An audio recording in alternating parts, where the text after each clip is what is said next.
अजीब टाइप का घर दिखाई पड़ रहा है। यूट्यूब में डालते हैं क्या? बंदर हाथी।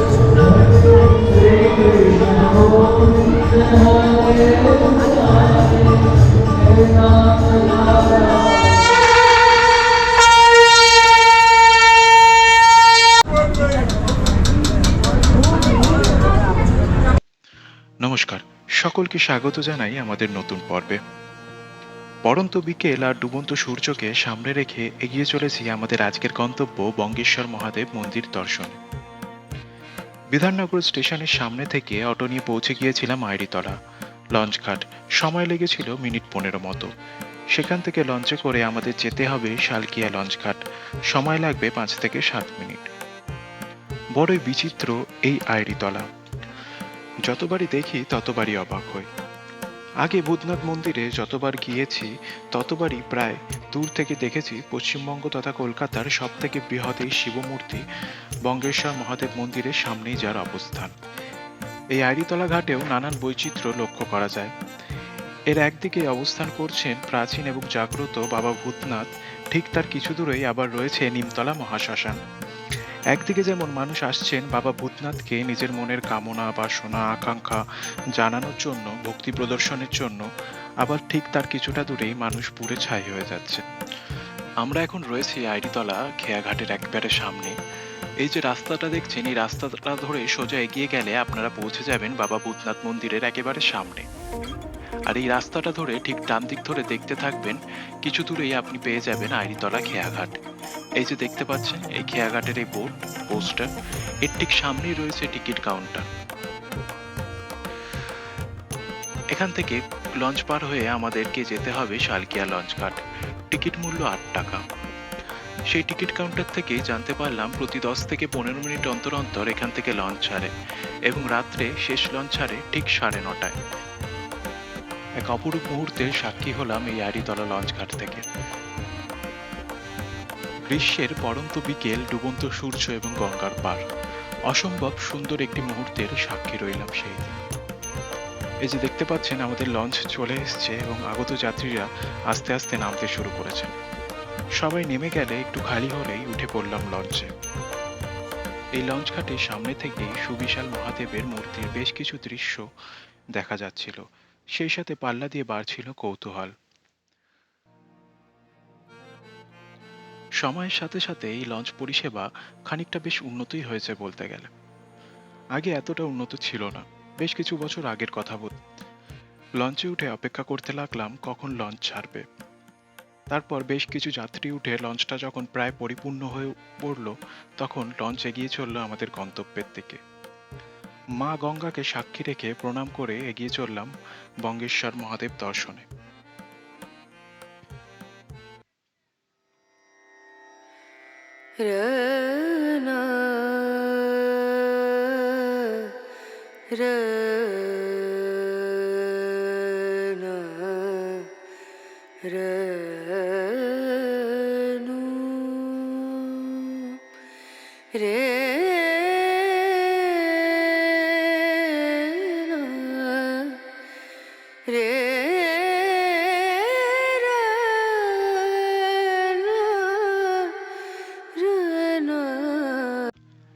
শালকিয়া লঞ্চ ঘাটে লঞ্চ দাঁড়াতেই আস্তে আস্তে এগিয়ে চললাম মন্দিরের উদ্দেশ্যে।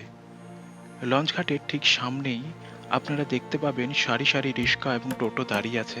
আপনারা চাইলে রিক্সা এবং টোটো করে পৌঁছে যেতে পারেন, অথবা চাইলে পায়ে হেঁটেও যেতে পারেন। রিক্সা বা টোটো করে গেলে সময় লাগবে 5 থেকে 7 মিনিট, পায়ে হেঁটে গেলে সময় লাগবে 15 থেকে 18 মিনিট। আমি অবশ্য পায়ে হেঁটেই গিয়েছিলাম। জীবনে প্রথমবার এই শালকিয়ায় গিয়েছিলাম, তাই উদ্দেশ্য ছিল জায়গাটাকে ভালো করে একটু দেখার, চেনার এবং জানার। সত্যি বড়ই আশ্চর্য এবং অদ্ভুত জায়গা। এই দেখুন, পথে যেতে যেতে জগন্নাথ দেবেরও দর্শন হয়ে গেল। জগন্নাথ দেবকে প্রণাম করে এগিয়ে চললাম আমাদের গন্তব্যে। এই যে শালকিয়ায় এখানে দেখছেন, এখানে আমাদের কলকাতা তথা পশ্চিমবঙ্গের সব থেকে বড় মার্কেট রয়েছে। বালিশ, তোশক, ম্যাট্রেস, এই সমস্ত জিনিস যারা কিনতে চাইছেন বা ভাবছেন যে নেওয়া প্রয়োজন, তারা এখানে একবার এসে খোঁজ খবর নিতে পারেন। অত্যন্ত পাইকারি দামে এবং ভালো কোয়ালিটির জিনিস এখানে পাওয়া যায়। বিভিন্ন জায়গা থেকে লোকজন আসে এখানে, এসে এসব সংগ্রহ করে নিয়ে যান নিজেদের বাড়ি। অনেকে আবার পাইকারি বিক্রেতা এখান থেকে নিয়ে গিয়ে বিক্রি করে নিজের জীবিকাও অর্জন করে থাকে। তো এটা হচ্ছে অত্যন্ত পুরনো একটি মার্কেট। এবার আপনাদের বলে দিই যে এখানে আসতে গেলে আপনারা আসবেন কি করে। যারা শিয়ালদা থেকে আসবেন ভাবছেন, তারা শিয়ালদা থেকে ট্রেনে করে বিধাননগর প্ল্যাটফর্মে নামবেন।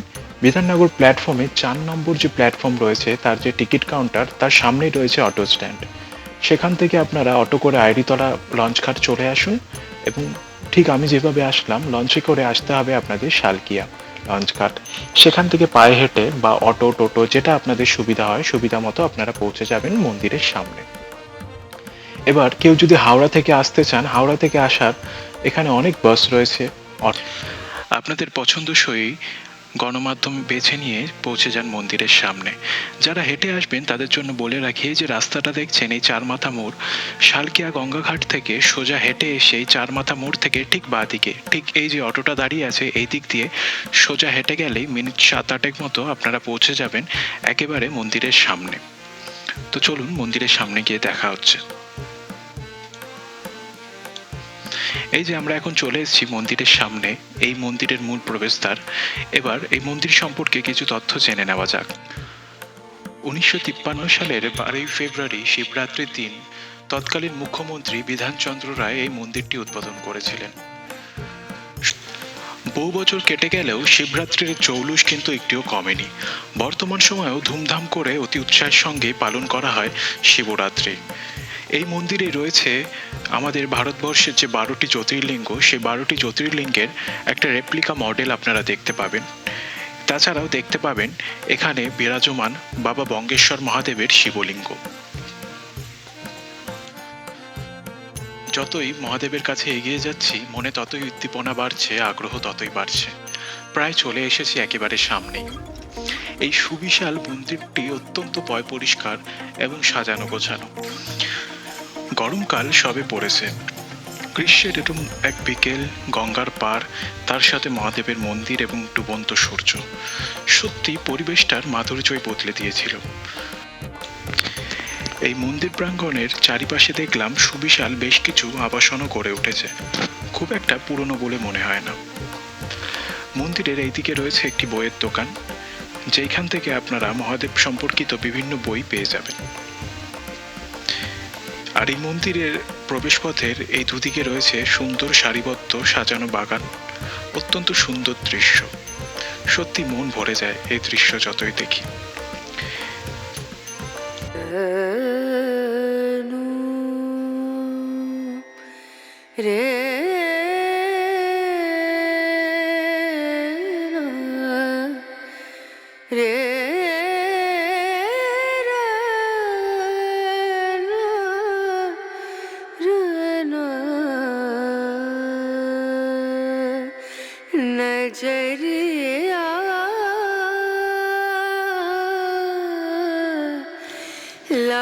এই বঙ্গেশ্বর মন্দিরেই উঠোনে আয়োজন করা হয়েছিল শ্রীমদ্ ভগবত কথা। বিভিন্ন জায়গা থেকে লোকজন এসে সংগঠিত হয়েছিলেন এই গীতা পাঠ শোনার জন্য। আপনারা দেখতে পাচ্ছেন 8 থেকে 80 সব বয়সের লোকেরাই এখানে উপস্থিত রয়েছেন। এই যে ডান দিকের এই রাস্তাটা দেখছেন, এখান থেকে সোজা গিয়ে বাঁ হাতেই আমরা দর্শন করতে পারবো বঙ্গেশ্বর মহাদেবের সামনে অবস্থিত যে সুবিশাল শিব মূর্তি সেটি। এই যে মন্দিরটি দেখছেন, এই মন্দিরে রয়েছে শিবলিঙ্গ, মানে বঙ্গেশ্বর মহাদেবের যে শিবলিঙ্গ সেটি। এই মন্দিরটা আমি যখন গিয়েছিলাম তখন বন্ধ ছিল, খোলা ছিল না।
মন্দির পেরিয়ে এই দিকে এগিয়ে আসলাম সামনের দিকে।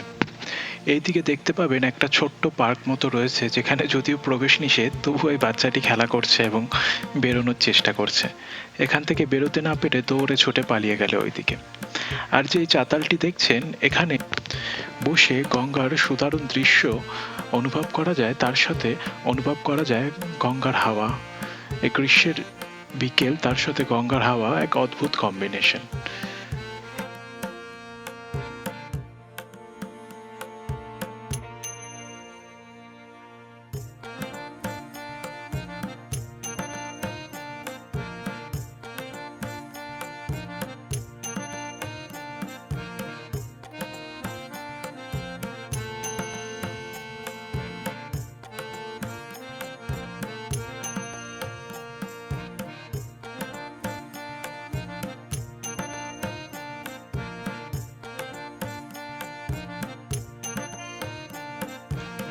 এইখানে গুহাকৃতির যেই প্রবেশদ্বারটি আপনারা দেখতে পাচ্ছেন, এটি হলো আসলে 12টি জ্যোতির্লিঙ্গের যে রেপ্লিকা বা প্রতিমূর্তি তৈরি করার যে প্রয়াস এই মন্দির কর্তৃপক্ষ নিয়েছেন, সেইখানে যাওয়ার প্রবেশ পথ। চলুন এক এক করে এবার দেখে নেওয়া যাক 12টি জ্যোতির্লিঙ্গের 12টি মন্দির। ভারতবর্ষের বিভিন্ন প্রান্তে অবস্থিত এই মন্দিরগুলি অত্যন্ত সুন্দর, তার সাথে তীর্থক্ষেত্রের এক পীঠস্থান বলা যেতে পারে।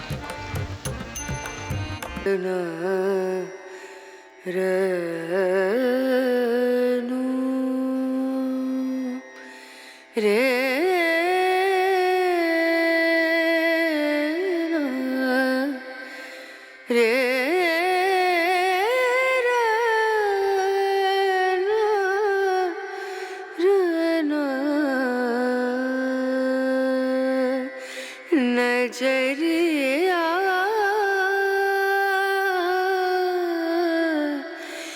लागे नहीं कहीं ओ नजरिया लागे नहीं कहीं नजरिया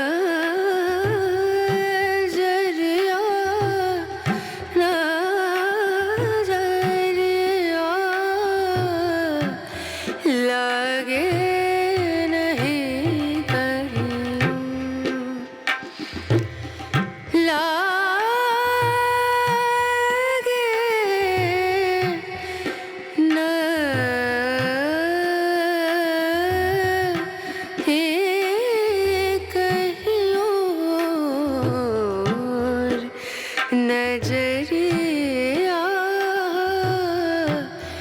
लागे नहीं कहीं और नजरिया लागे नहीं कहीं और नजरिया लागे नहीं कहीं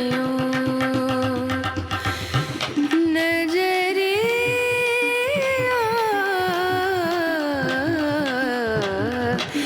लागे नहीं कहीं लागे नहीं कहीं लागे नहीं कहीं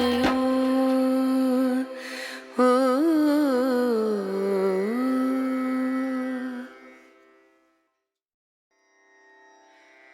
रना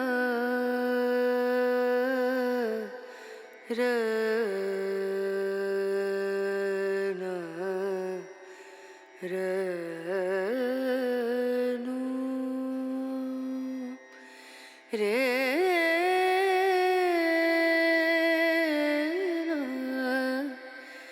रे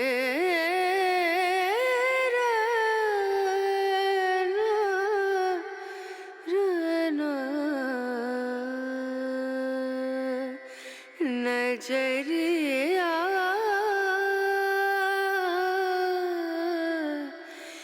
लागे नहीं कहीं ओ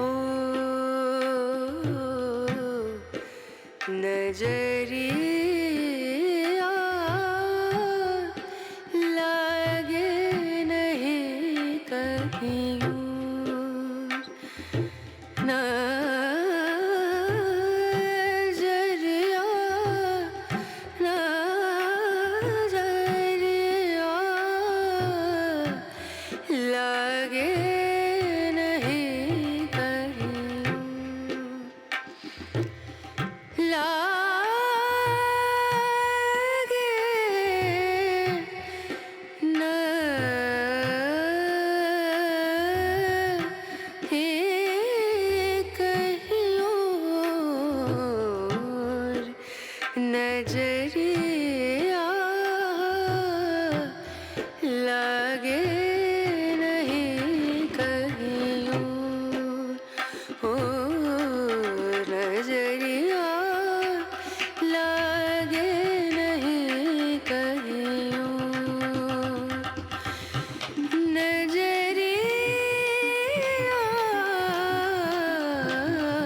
कहीं और लागे नहीं कहीं और लागे नहीं कहीं और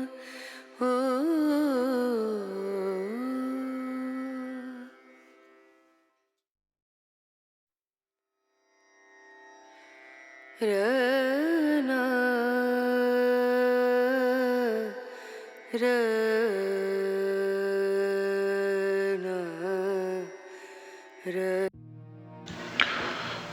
মহাদেবের বঙ্গেশ্বর শিবলিঙ্গ এবং 12টি জ্যোতির্লিঙ্গ ছাড়াও এই মন্দিরে রয়েছেন আরও বিভিন্ন দেবদেবী।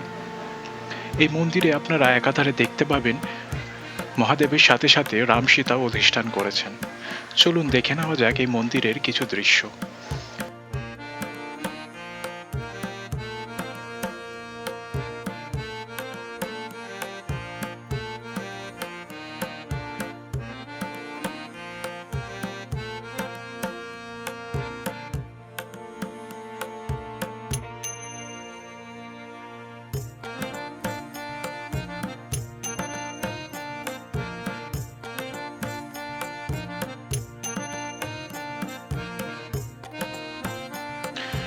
এখন আপনারা দেখছেন বঙ্গেশ্বর মহাদেবের শিবলিঙ্গ। ধন্যবাদ আমাদের সাথে থাকার জন্য, প্রতিবেদনটি দেখার জন্য। আবারও দেখা হচ্ছে নতুন একটি পর্বে।